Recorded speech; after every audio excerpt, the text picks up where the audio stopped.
हनुमान चौक सीमा पर स्वागत है सभी नेपाली नागरिकों का, भारतीय नागरिकों का। एक अच्छी खबर के साथ कि भारत नेपाल की सीमा को अब खोल दिया गया है। नेपाल में भ्रष्टाचार के खिलाफ जन जेड का आंदोलन था और उस आंदोलन की आग में बहुत कुछ स्वाहा हुआ, लेकिन भ्रष्टाचार के खिलाफ और सोशल मीडिया जो बंद किया गया था उसके खिलाफ जो आंदोलन चला था उसको लेकर के भारत नेपाल की सीमा को बंद किया गया था। नेपाल की तरफ से आग्रह किया गया था और भारत के एसएसबी के जवानों ने भी बंद किया था ताकि भारत के नागरिक और नेपाल के नागरिक सुरक्षित रहे। इधर के लोग उधर नहीं जाए और उधर के लोग इधर नहीं आए। इधर आकर तो सुरक्षित भी रहेंगे लेकिन इधर से उधर नहीं जाए, क्योंकि वहां आगजनी हो रही थी, मुठभेड़ हो रहा था, सुबह के गोले छोड़े जा रहे थे। एक तरफ जनता थी तो दूसरी तरफ पुलिस। लेकिन अब हालात सुधर गए हैं क्योंकि वहां सुशीला कार्की पहली महिला प्रधानमंत्री जो अंतरिम प्रधानमंत्री के रूप में वहां शपथ ले चुकी है। वहां के हालात सुधरा है। बीते शुक्रवार को मलंगवा में जनजीवन सामान्य होने लगा था शाम को, लेकिन चिंता लोगों को इस बात की थी क्या बॉर्डर इस मर्तबा भी खुलने में विलंब होगा। कोरोना काल के बाद भी यही हुआ था, लेकिन इस मर्तबा दोनों ही तरफ के जवान, अधिकारी, प्रशासन सभी चौकस थे और जैसे ही नेपाल की तरफ से हरी झंडी मिली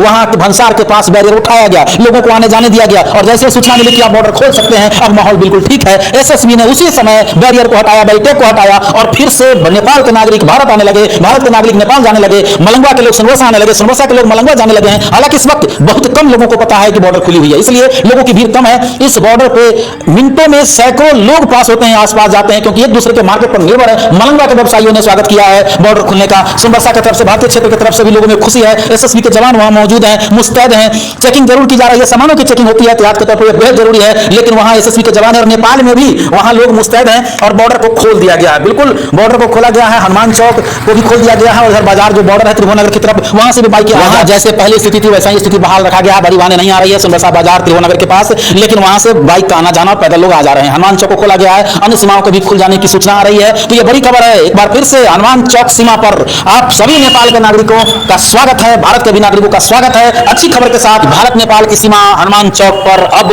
प्रतिबंध समाप्त है। नेपाल में मलंगवा का जो भंसार है वहां प्रतिबंध समाप्त है, लोग आ जा रहे हैं। इधर सनबरसा निकटतम जो बाजार है वहां मार्केट कर रहे हैं और यहाँ के लोग मलंगवा मार्केट जा रहे हैं। भीड़ अभी कम है, धीरे धीरे सबको सूचना मिलेगी। लेकिन अच्छी खबर है, नेपाल के लोगों के जीत की भी बधाई कि वहां फिर से लोकतंत्र बहाल हुआ। भ्रष्टाचार के खिलाफ वहां के लोग हमेशा खड़े रहे हैं। इस बार भी बड़ी आंदोलन हुई, हालांकि कुछ अराजक लोगों ने जरूर अराजकता फैलाई, लेकिन नेपाल की जनता की बड़ी जीत है। वहां सुशीला कार्की अंतरिम प्रधानमंत्री बन चुकी है, नेपाल के हालात सुधरे हैं, इधर बॉर्डर के भी हालात बिल्कुल सुधर गए, खोल दिया गया है। तो स्वागत है दोनों देश के नागरिकों का। आइए जाइए एक दूसरे देश में और जो अपने रोजमर्रा के काम है उसे कीजिए, अब कोई रोक टोक नहीं है।